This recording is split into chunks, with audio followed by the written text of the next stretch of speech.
Well, good morning. It's really lovely to see you all here, and a really good start, I think, of half-term for the children that I can see here. And I want to talk about children and young people today because we often say in this country, and we genuinely mean it, that we want every child to go as far as their talent or ability will allow them to have a really good chance in life. But it doesn't always work like that. And we've got to confront that reality. I was lucky, I was fortunate. I was the first in my family to go to university. But it didn't work even in my family. Because for my brother, who had difficulties learning, it didn't work for him. And that's the same for hundreds of thousands of children, year on year. The system doesn't work for them. And actually, they don't have the chance to go as far as their talent or ability would actually allow them to go. They don't get the chance to fulfil their potential. And we have to fight for those children. We have to fight for those young people. We have to show that we're on their side and we're a government that is fighting for them, that we're their government in many respects. Now, good things have happened in schools in terms of standards. The last Labour government put in place the framework for that, and that's been built on. And we need to acknowledge that. But it still doesn't work in the way that it should. I want to go back to my family again because, as I say, I was fortunate. I was being fast-tracked through the system to get to that university place. It was the most incredible experience to go from a village on the Surrey-Kent border to the city of Leeds to go to university and to set me up for a legal career. A really fortunate chance for me to fulfil potential. But for my brother, as I say, had difficulties learning. The system did not work for him. He got put to one side. He got forgotten. He didn't get the support that he needed. And he had to fight every single day just to count, to be seen, to be taken into account. And one of the things that's etched on my mind is something my dad said to me over and over again when I was growing up. Because as I was going through the system, he said to me, "You're not doing any better than Nick, your brother. Nick is doing just as well as you." Because he wanted to instill in me that everybody should have the same chance, that everybody should be gauged by their own ability and have the ability to have that push through. And we need to do that now. Now, it's got better. I don't doubt that from when I was growing up. But is it really true? Do we put equal worth into children and young people who don't want to go to university? Do we really, really value apprenticeships in the way we should? I think apprenticeships are brilliant, by the way. I'd really champion them. I think it's fantastic to leave school and go into an apprenticeship, which is just as skilled, uses just as much brain power, allows children to really show what they can do. But do we really value it when we talk about what our children are doing? Do we really value and talk up apprenticeships in the same way? Because I don't think we do. I don't think that we do. We still have this tilt in the system that suggests university is one thing and apprenticeship is the other. That's not true. It's not right. I don't believe in that. And we need to level this up. We don't believe enough in work, the power of work, what people can do at work. We don't talk this up enough. And so we need to change the system. We need to fight the system. We can't be complacent about this and simply say, well, it's all right, we shrug our shoulders. We've got to fight, fight, fight for the children and young people who need our assistance to make sure they can go as far as their potential and their talent and their ability would take them. So we're fighting for them. And we're about to do a white paper which is where governments get to set out their proposals about how we make education more inclusive so that every child gets that chance, whatever their background and whatever their ability, they get that chance to go as far as they can on their own abilities and their own talents. So that's what we're pushing forward. And I want to talk about another aspect of challenge for children and young people, and that's social media. Now, confession, I have two teenage children. My boy is 17 and my girl is 15. So I see this in the way many, many parents do.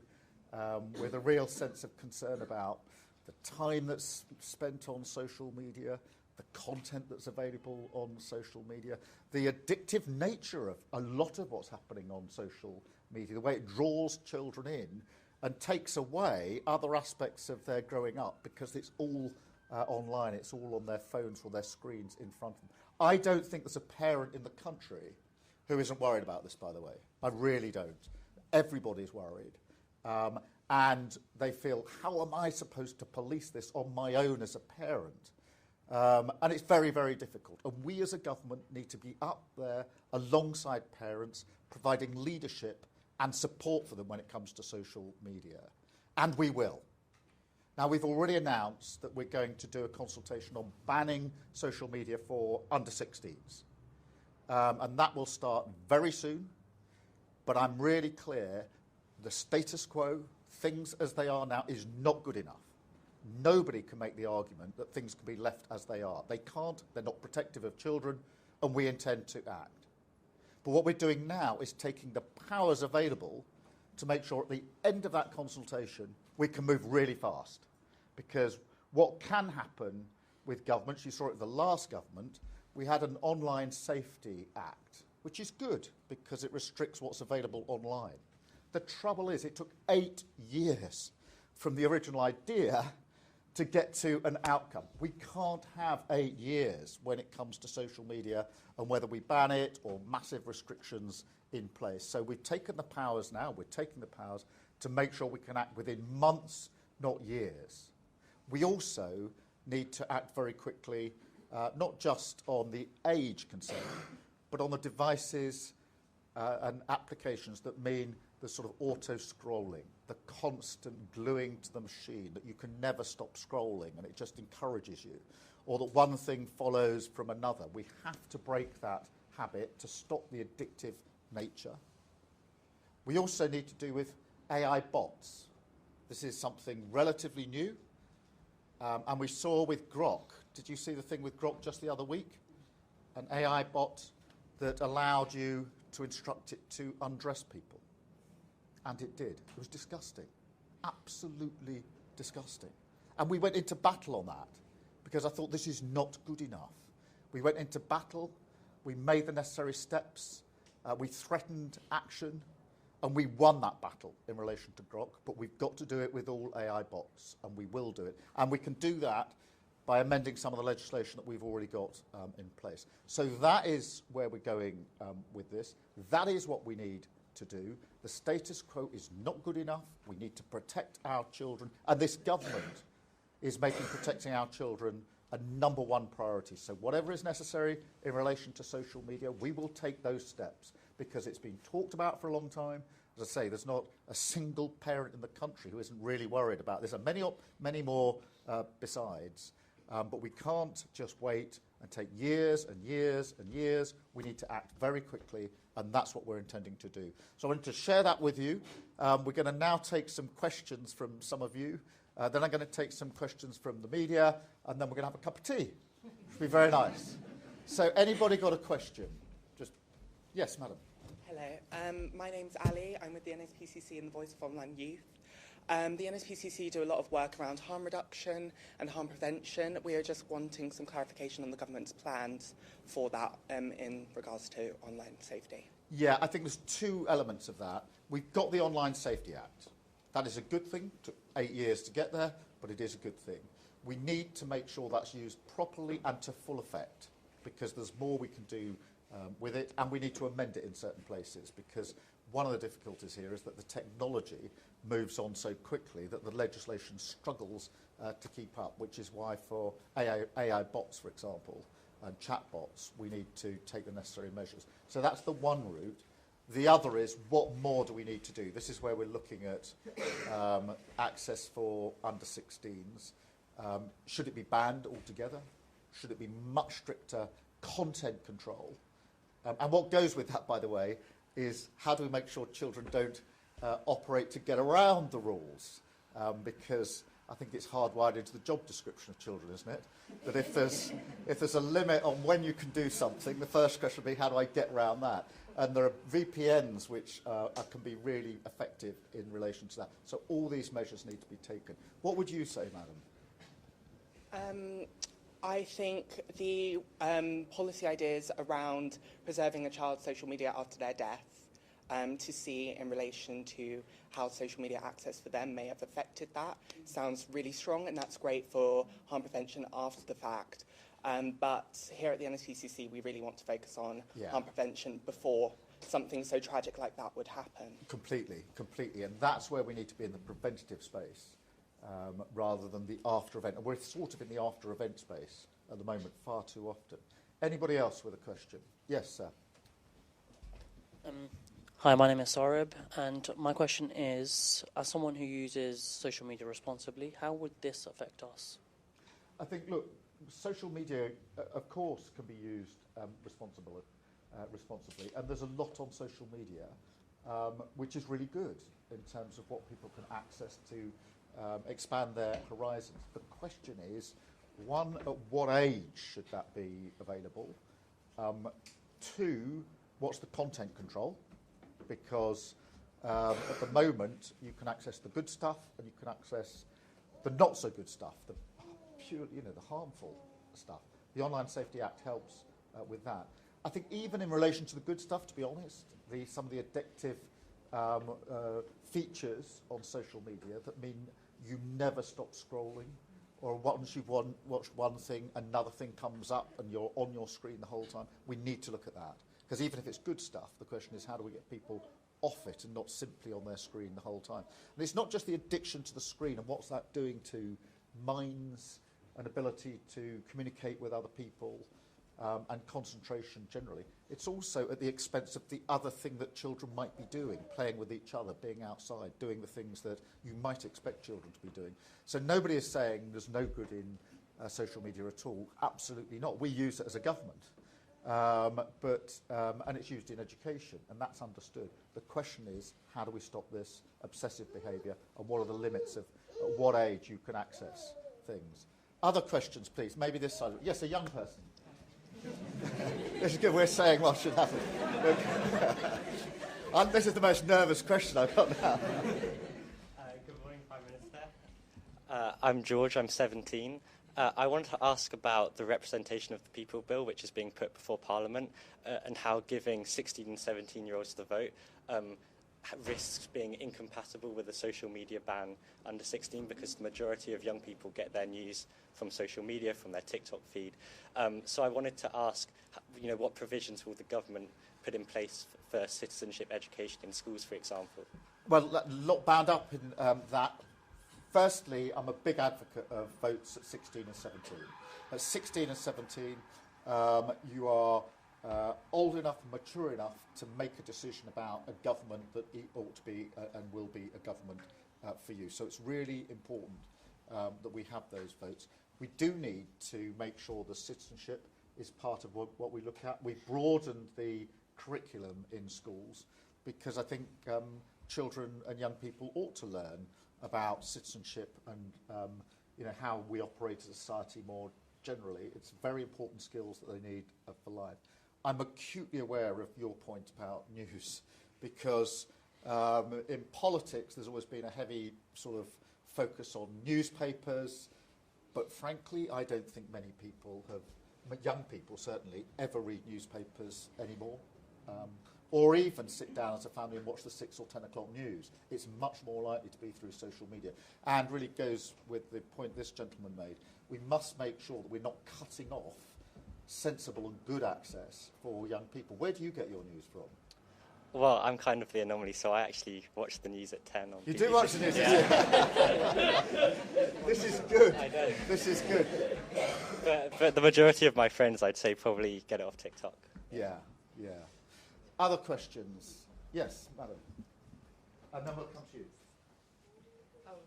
My name's Jasmine. I was just wondering, a lot of the reasons potentially that young people sit at home scrolling is they don't have access to good youth services, sports and arts clubs. So what are you doing around that to make sure that young people have an alternative to sitting at home scrolling? This is so important because over the last, 15, 16 years, the policy of the last government was to cut.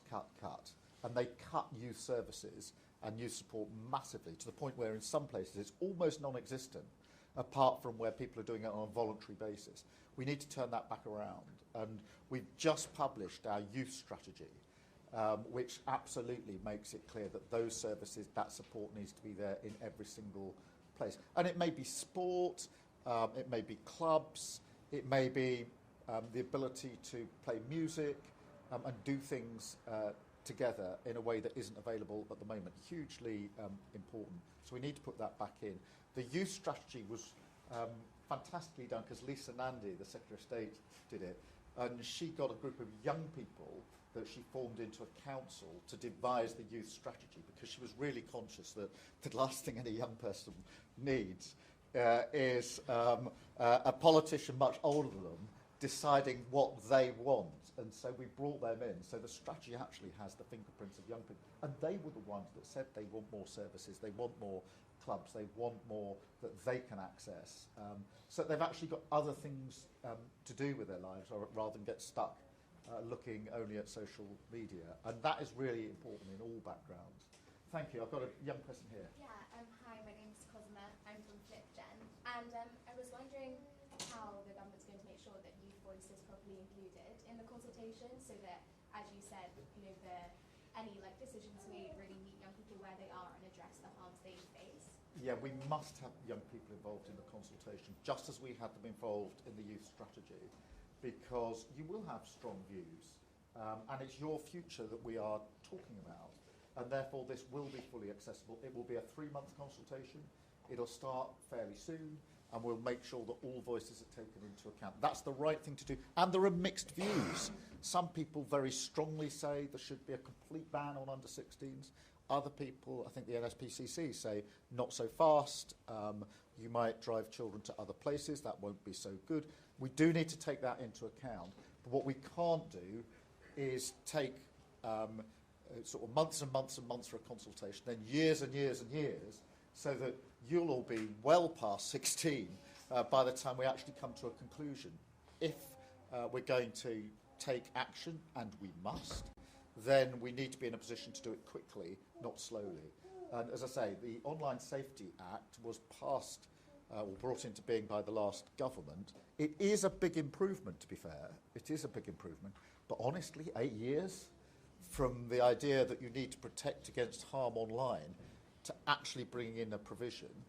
And amongst the problems is that in that 8 years, technology then moved on, and therefore the bit you've captured is all very well, but then there's the bit you haven't captured, which isn't so good. I'll take one more and then I'll go to the media. Yes, madam. Hi, I'm Zainab. I'm one of Georgia Gold's constituents. So You've got a great member of parliament. we've sort of touched upon this already about women's safety, particularly in light of the Grok AI scandal. And one of my biggest concerns as of young women on the internet posting on social media is AI and AI misuse. So my question would be, as AI is constantly evolving, what actions are the government taking to combat that AI abuse? I'm so glad you've raised this, because most people in the room will know what happened with Grok just a few weeks ago. But it was grotesque. Having an ability to instruct an AI bot to undress, particularly women, online, is just so grotesque and disgusting that you'd think it wouldn't be allowed. You'd think that platform provider, once they saw it, would say, take that down. But that wasn't the case. We went into battle on Grok, and the platform provider, the first response was not, get rid of this disgusting feature. It was, oh, we'll make it a premium service. So you've got to pay for it. I tell you, I'm kidding you not. That is the battle we're in, because the response was not, get rid of it. The response was, well, if we restrict access to it to people who can pay for it, is that good enough? We said, no, it's not good enough. That's why we need to act here. In that particular case, we just fought them and fought them and fought them until they backed down. And I'm really proud of what the government did then. But that was, I mean, to go back to a point that was made slightly earlier, that's a reaction to something that's happened. What we need to do is get in early, and that's why we're going to bring in an amendment to existing bill going through Parliament, so that we can get in early and take the necessary measures. So thank you for that. I think we're going to, yes, Shihab. Yes. Shihab Khan from ITV News. Prime Minister, a few weeks ago it felt as though the prospect of a social media ban for under-16s felt like it was a long way away. Now it feels as though we are edging slightly closer in that direction. Do you feel as though the government has been too slow to act in the past? Is this an indication that you want things to move a lot quicker? And what does your gut instinct tell you about a ban for under-16? And a quick second question, if I may. The think tank Labour Together supported you. Your former Chief of Staff used to run it. There are now calls for an inquiry into the claims that a report was commissioned by potentially a minister in your government that was then used to smear journalists. Will you answer those calls and will you launch an inquiry? Firstly, on the question of social media, look, we need to go at speed. And that's really, if there's one takeaway from what I'm saying this morning, it is we need to go at speed. Everybody, I think, pretty much, perhaps the platform providers are the exception, knows that we need better protection for children. We haven't got it. The status quo is not good enough. And as I said a moment ago, the Online Safety Act, yes, a good piece of legislation under the last government, but it took 8 years from the discussion that something needs to be done to an outcome. I'm not prepared to let this take 8 years, which is why we're taking the powers now. We'll have the consultation, and then when we've got the outcome, we can implement it very, very quickly. And I say implement it because there will be action coming out of this consultation. There is no way we have a consultation here and conclude that the status quo is fine. Things don't need to change. They don't protect children enough. We need to take action to fight for those children and fight for their parents, frankly, because a lot of parents feel, I'm left to police this on my own. How am I supposed to do that? I need a government that's up there with me. So, yes, absolutely, we want to go more quickly. In relation to the consultation, look, I'm open-minded about it. I can see the argument for a ban. I can see the argument that a much more restrictive content-based approach, which doesn't necessarily cut out news and useful information. I think we need to test those options in the consultation, but whatever the outcome, it can't be nothing. It can't be the status quo. We have got to act to protect children. We've got to act, frankly, to help parents and carers who are all really worried about this in relation to their own children and the children they know, and they want to know the government's on their side and it's going to come up and show leadership and support to them in what they need to do. In relation to your second question on Labour Together, there will be a Cabinet Office investigation into the allegations, and quite right to, and so that is already in place. I didn't know anything about this investigation, and it absolutely needs to be looked into, so the Cabinet Office will be establishing the facts. Thank you, and I think I'm taking a second one from Chris. Thanks. Chris McKeon, PA. To talk about keeping people safe more widely, the Chief of the Defence Staff and his German counterpart have been in the newspapers talking about the moral case for rearmament. Do you need to start making that moral case? And does that involve bringing the 3% of GDP spending target forward to 2029? Well, thank you for that. You will have seen over the weekend, I was making the argument at the Munich Security Conference that we, the UK and Europe, need to step up when it comes to defence and security. We have a threat of Russian aggression, which is obvious. In a few days' time, it's the 4-year anniversary of the start of the conflict in Ukraine. We want a just and lasting peace, but that will not extinguish the Russian threat. And we need to be alert to that, because that's going to affect every single person in this room, every single person in this country. So we need to step up. That means on defence spending, we need to go faster. We've obviously made commitments already in relation to that. But it goes beyond just how much you spend. It's also whether you coordinate and collaborate with other like-minded countries, particularly in Europe. And that's the case I've been making, which is that in addition to how much you spend, it's got to be how you work together as a group of countries. How we make NATO stronger, a European NATO, if you like. NATO has been the most successful military alliance the world has ever seen. Countries which, across the continent, used to be on the battlefield against each other for centuries, now stand together, ready to defend each other. That's what we need to build on. That will affect every person in this country, and that's where I'm absolutely determined that the United Kingdom will show the leadership that's necessary. Thank you very much indeed. I think I'm now going to have a cup of tea, and I'm going here. Or I may not have it. I may not have it here. How are you doing? Nice to see you. Thanks very much.